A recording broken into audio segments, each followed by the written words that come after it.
Hi everyone, good morning, good afternoon, and of course a very good evening wherever you might be watching from. My name is Oko Emmanuel Onyeka. I'm with FM Sekankuani, and in the in just 4 minutes. Asim Kamalo Ifemelo, but before I say or do my presentation, on what on your way right, he dictates him matter how to live his or her life. If you know about Kulora, you can't tell me how to live my life. If I remember you and do a passionate appeal, and I told them Kabri gave a lot of criticisms, you can submit your humble opinion. And we feel notice being Igbo, Furundi Bonanya too much. Nsikam Juo, why indi Igbo bagoten entertainment industry are in Faka? And that is exactly why most people just want an Hollywood. Even an Hollywood, kita when doing ego, ndidika Genevieve Nnaji, ndidika came for her, at least pay te dochie, ndabonde bagote financially. And they watch and think now was about. I'm not talking about Hollywood, I'm talking about music industry. I only dika Flavor. Flavor is about one of the biggest musicians in Africa. I Phino. Let's say Flavor and Phino, two of the biggest in Igbo now. Mado neka Flavor na Phino Zoptago because I am a Phino ndi Yoruba. And when they came 30 BG, 30 BG with Davido. Enwe Whiskey FC. Enwe ndi Bado Sne, Bado bundi nke Olamide. And enwe ndi Yoruba neme. Onye Yoruba we show, and we can shake we show na London now. On a stage na perform. Na London no. Oma na Tiwa Savage bia. Oma na Whiskey di bia. And we can shake on a stage na perform. You think a phone now Whiskey di sina azobata. Even in the wabi ebo. Kebe Flavor no. Boba no ma afa na comment section. Enwe Kola Boy na Enugu eba. Enwe Ugochi. Enwe Zino. Enwe Paragon. Enwe Jerick. Enwe whole lot of them. Ihe ha need a little push. Iya bi ye ndi Yoruba na emere onwefa. Afura na obere nwa akpọbati ya a feature ya kwunye anoko. And let me make something categorically clear. Na mmadụ kuru egwu oche, maybe Teresa Onuora kuru egwu. A superstar jeboti ya feature ya na egwu obere kwa inye aka. Ije jebota Teresa Onuora, mo Bright Chimezie, mo sewa mo anybody. Because he need the return ya. Legally, he need the consent ya to use it. And a kwekwo na Collaboy no. Collaboy in the show yesterday. You can imagine every Collaboy on a stage and perform. Even a Collaboy na Guka Phino. You can imagine every Collaboy on a perform. You got footing as a bull Phino. Phino where my na Collaboy microphone even in the Bobby Abo. Automatically, Collaboy becomes a global star. Onwe Gupi Square ko say super fan. Osino Onua, you made us who we are. I wabundi Igbo me Flavor. Ijela Africa #1. I wabundi Igbo me KC. I want me Phino. I want me Zoro. I want me all of them. So somehow, I want right Ijuajuju. Umaza ya na kuegu Flavor Phino. Why you na de nyeru haka? In an Igbo Flavor show, Igbo Flavor show now. Capacity Flavor about 30-40 million naira per show. Flavor bu nnukwu arụsị a na-ebu ebu. Mana ihe anyị na-ayọ, onwere onye na-ebele m, adịm nwere onye m na-agwa ihe ọ ga-eme, but am I making sense at all? Afụgo m show Ashake na London.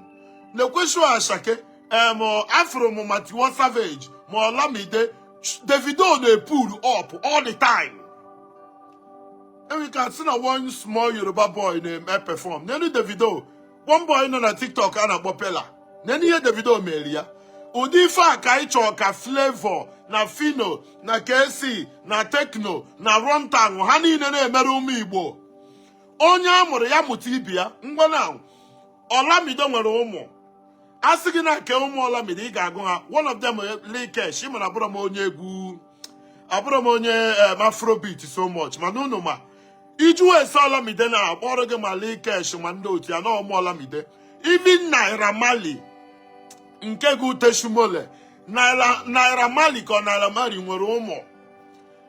30 BG nwere ụmụ, Davido nwere ụmụ. Ke mafia, even Tiwa Savage, Eshi o nwere ụmụ. Whiskey FC nwere ụmụ.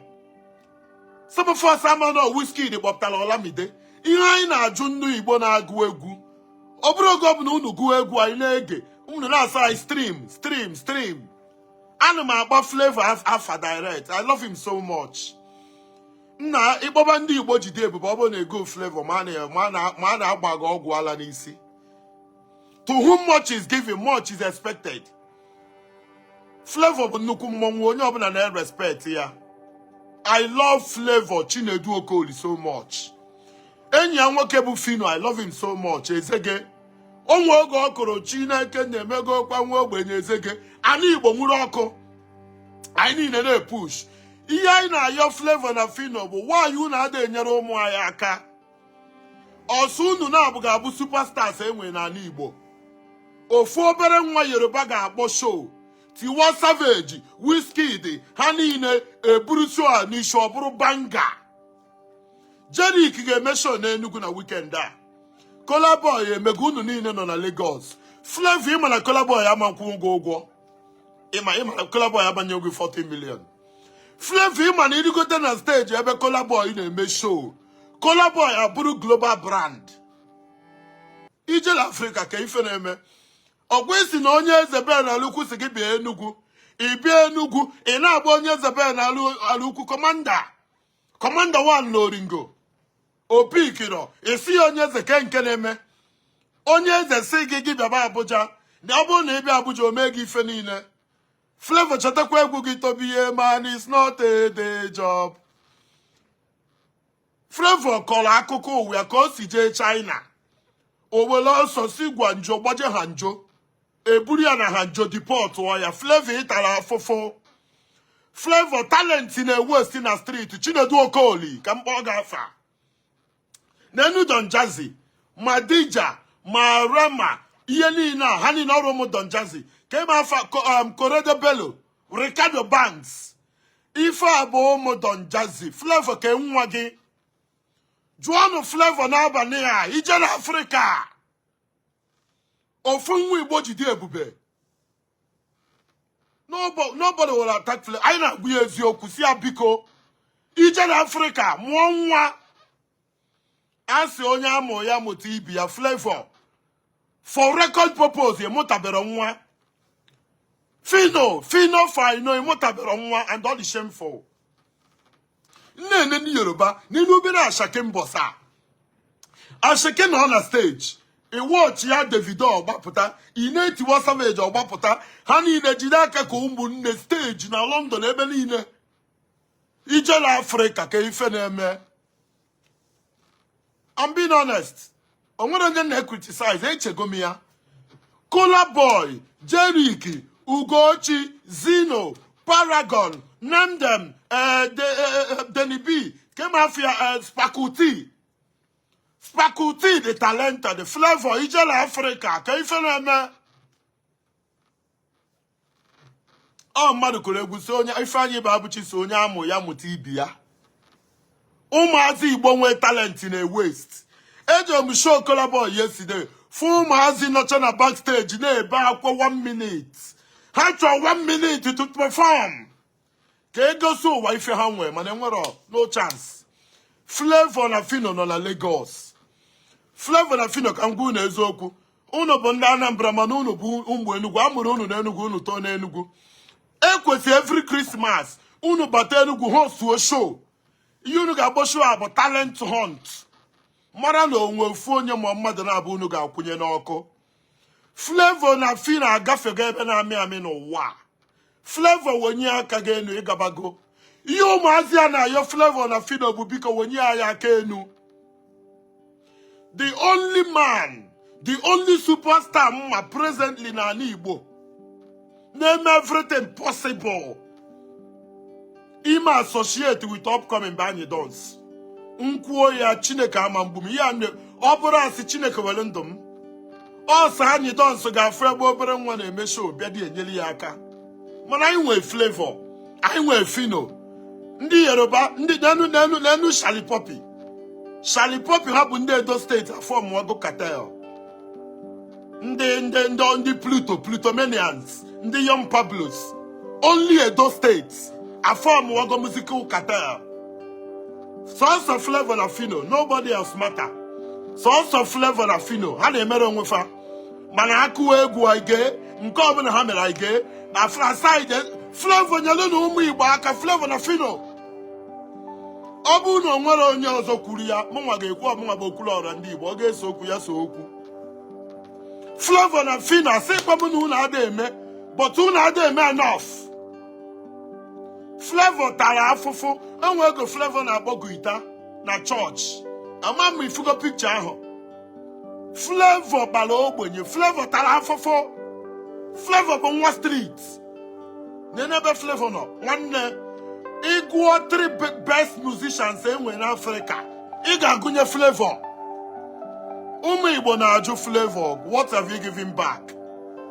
If you know Gambo Kano Wankwo, Anoman Mama Katansia Papilo, what are you going to do for the people? Insia Papilo, Chetogi with a heart problem. Nigeria ni inequal stand still. Ndi dibia na agwogo. Nde bere na ebe. Ije heart surgery mesie ya. In fact, your career take a shape. Flavour and Phino, truth to be told, who na dia Albania, ya mukuru ya. Onye ọ na-ewiwe ya wee yiwe. Ụmụ Igbo na-waste. Mmadụ sibo kwula I'm your fan. Ọ na-adị irritating to me. Abụ m nwa ogbenye nwere ife nche. Na adị m relevant little bit bụ unu nwa. Ọ na-abụzi ịtụ ụtọ one idiot mee ya bụrụ mmadụ ọkpọba gị fan. O nwere onye bụ my fan, ị bụ my friend and family. Ewepụ unu o nwere onye mbọ. P-Square is super fan. You made us who we are. I ain't certain right to have a Flavour and Phino no. Flavour and Phino.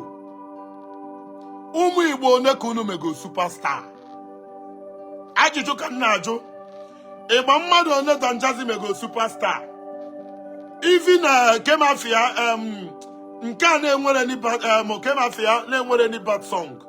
Kemafia keda funka nwe dimple. Keda ga nwe dimple na enwere ni bad song nke guru Sisi Agbarigo. Kiss Daniel. Nda abi to wago musical cartel. Na epulu ụmụazị from street na akwunye fa na ọkụ. Nwanne ibe na Enugu ụmụazị agụbugo onwe ha na egwu. Ụfọdụ kụkata egwu due to no talent, no prospect, no vision, no purpose, no help. Has a Igbo from Igbo depression. From there they die. Man, I want Flavour. I want Phino.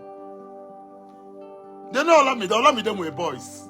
They know 30 BG. And we Flavour BG. And we Phino BG. No.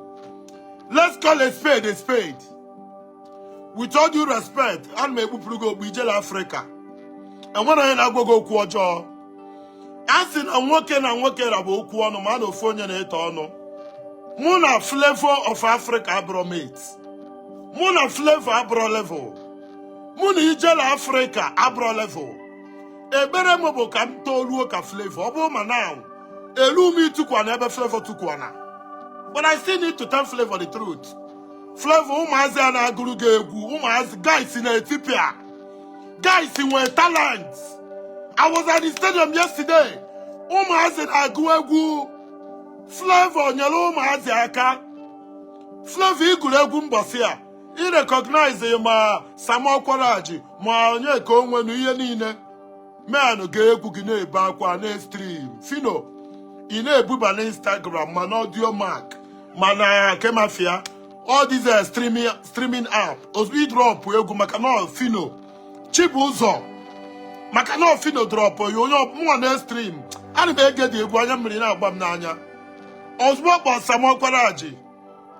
Osi onye ka onwe nu na ọ ga-eme kishon afọ ya ma nnanata.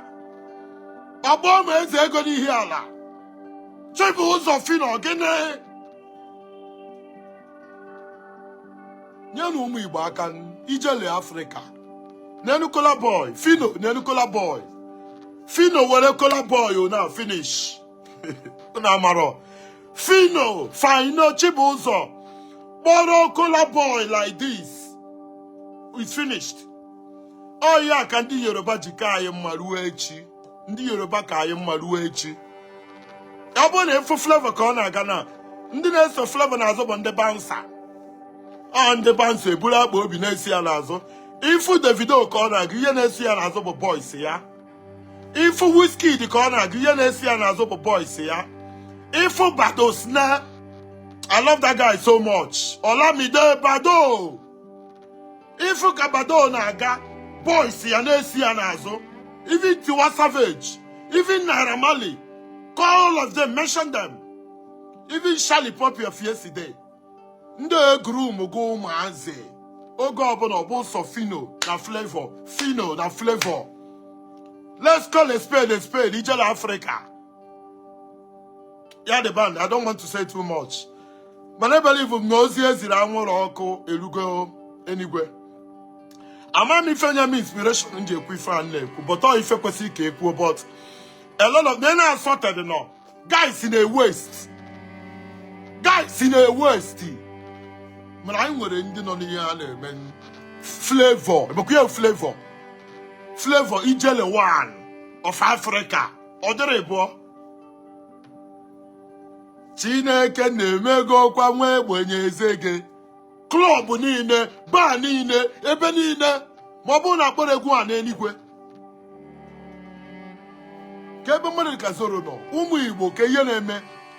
Ọ na ya enwezi talent ka ọ gịnị? Ụmụazị na-akụ egwu kalị. Ma si na Flavour ha na-adị stingy. My prayer bụ ka ụmụ m karịa m. Unu ọ na-atụ egwu na these guys gbagota karịa unu ka ọ gịnị? Nyelu unu fa aka. Inyelu mmadụ aka n'ụwa ọ ga-aghọ ngọzi. Let me tell you now, ọga bụ ọga. Flavour nyelu m aka na adị m agụ egwu. I'm not into entertainment of any form. Let's say na Flavour nyelu m aka now. Eruo echi win o Grammy ma na mbụ governor of Enugu State. Mfụkwa Flavour ndali ya n'ala. Flavour bụ ọga. Ọga dị echenji. Some of you might be thinking, this guy is too talented. Inyere ya aka Anubafia Kalia is a lie. History will remember. Record will have it. Posterity will have it. No, again, what Pikironia from nowhere. Only man I'm as your God Flavour Enugu or Peter Scanner. I'm not how they started. Manebo bu ni kuru oku Flavour Enugu aga sigi na onwa bo opi. Opi bu onye nwe Toscana. Ọ dịka in the past onwe go onye ru Flavour aka. Adema ko ife ma amaro. Man Opi is one of the richest man na Enugu. Onye nwe Toscana Villa Enugu, Toscana Villa Port Harcourt, Toscana Villa Lagos. Ọ dịka Opi as no nwe ge Flavour na agụ egwu na club na Toscana. Yem na yobu nyelunu umunnu na kaka. We are going through a lot. Ndi Yoruba na eme ofuma karịa anyị. Nene Don Jazzy put ambosi ya. Donate every for that man 100 million naira. Which is a good thing. How many Igbo entertainers ga-emenwu ya? Enwe kwenye ngwa donate elu ma dị eme NGO. Even nke for that man self, mo wa na donate ego na ya.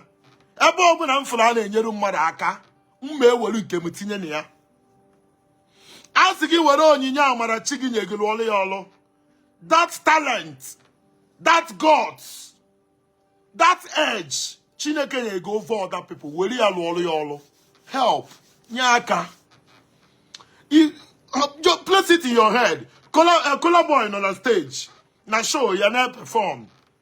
Na rap egwu. Ndị mmadụ nọ n'azụ maka ọ ga-face crowd. Ndị nọ n'azụ tie mgbu atọ ọnụọ ọ bụ na Phino rigote stage. Na mmadụ ga-collapse. This is how to make dreams come true. Yeah, okwu a na-agba m anya mmiri n'anya. I don't know. I'm becoming so emotional. Color boy will never ever forget. I want to see there is more to music industry. Like I said, my opinion, and we can but I might be making a little sense. I want you to see there is more to music business. And we're more to Kendi Yoruba. Don Jazzy ne ekporo ụmụazị na-eme a superstar. Imama Don Jazzy megoro ihe ha bụ. Olamide, Davido, Wizkid, Tiwa Savage, Naira Marley, Kiss Daniel ebidogo. On kendi Igbo ka na-enwe more to music industry. Ojiro kwa mma. Ebe ọ bụla isenere, thank you very much. Enwe ka unu ga-esi tag ka oluo ndị mkpọrọ afa, Flavour, Phino, even KC Limpopo. KC have been there for more than 20 years. I remember na mpere oge KC oge aka nwe KC Fresh. Agụ Shokori Bobo. A lot of us had to go wasted due to no support. And you don't snag remember say I go on a cost. He promote one musical video. He shoot one musical video. We promote ya. And we can go on it doubt ya. Because no, if I na yoboka ni Igbo dị mma. Flavour na Phino na ụmụ Igbo niile na-akụ egwu bi na Lagos. Ekwesị every Christmas unu na-atụ ụnọ. Mere ụmụnne unu free show. Nye ụmụazị Mike ka fa gụọ egwu ka ama na onwe onye a ga-akwụnye n'ọkụ. Anyị nwere Ugochi is doing well mana orube ebe anyị chọọ. Anyị nwere Zino. Anyị nwere Paragon. Anyị nwere Jerick. Anyị nwere Cola Boy. Anyị nwere Denny B. I will Sparkle T. And a whole lot of them. A lot of them are depressed. A lot of them are hoping on you. Flavour, Biko. Chinedu Okoli, Biko. Phino Phyno. Phino say, in a mere invite in occasion. Give me a question on Mwagabia. Oh, Phino Bezen no. I was na major banks in a little bit in Ireland. No. Phino did too much. Phino Phyno. Biko KC Limpopo KC Aina Yogi Biko Rude Boy Biko Peter Gina one negi settle Biko Aina Yo Unu me childhood I memorable Amami Fenese Amami Femera identical to win CG Esoku identical to win and that's in any na banana or no and an atafofo Aina atafofo maka Peter na Paul Mr. P na Rude Boy na anwog because as at 2005 for Onuma Ogonugo say your love no dey lie Amama Gwebu say your feelings no dey die Omogemi say Norita Mamacita Busybody remember those days what P Square were able to accomplish because I know you no need Emitim Negaro last night Negaro, massive respect. Slow dog. The Kumzi. A man ever storm rest in America. Flavour can cause storm rest. Storm rest about a May 1 or 2. And what if I am a memu? Biko, do. If I have a passionate appeal. Igbo young talents are wasting. I need runu one on a no oburi obura force. Biko kaina yokuno nyaka. God bless. Thank you very much. God bless.